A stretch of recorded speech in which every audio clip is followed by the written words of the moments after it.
அனைவருக்கும் வணக்கம். தினம் ஒரு சிந்தனையில் இன்றைக்கி தீர்க்கமான முடிவுகள் சிலருக்கு மூர்க்கத்தனமாகவே தெரியும். நம்ம வாழ்க்கையில் சில நேரங்களில் நாம் தீர்க்கமான முடிவுகள் எடுக்க வேண்டிய ஒரு நிலை ஏற்படும்.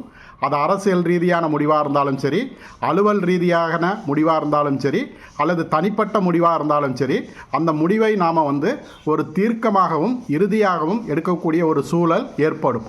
அப்படி ஏற்படும் போது அந்த முடிவை பார்த்து நம்மளுடைய பக்கத்தில் இருப்பவர்கள் அல்லது நம்மை சார்ந்து இருப்பவர்கள் அதை ஒரு மூர்க்கத்தனமான முடிவு அப்படின்னு விமர்சிக்கலாம் அல்லது அதை எதிர்க்கலாம். ஆனால் நமக்கு அந்த முடிவின் மூலமாக ஏதாவது மாற்றம் ஏற்படுமா, முன்னேற்றம் ஏற்படுமா அப்படிங்கிறத தான் யோசிக்கணுமோ தவிர, மற்றவர்கள் அந்த முடிவை எப்படி எதிர்பார்க்குறாங்க அல்லது அந்த முடிவை எப்படி விமர்சிக்கிறாங்க அப்படிங்கிறத பற்றி நாம் கவலைப்பட்டோம் அப்படின்னா நம்ம வாழ்க்கையில் எந்த சூழ்நிலையிலையும் தீர்க்கமான முடிவுகளை எடுக்க முடியாது. நன்றி.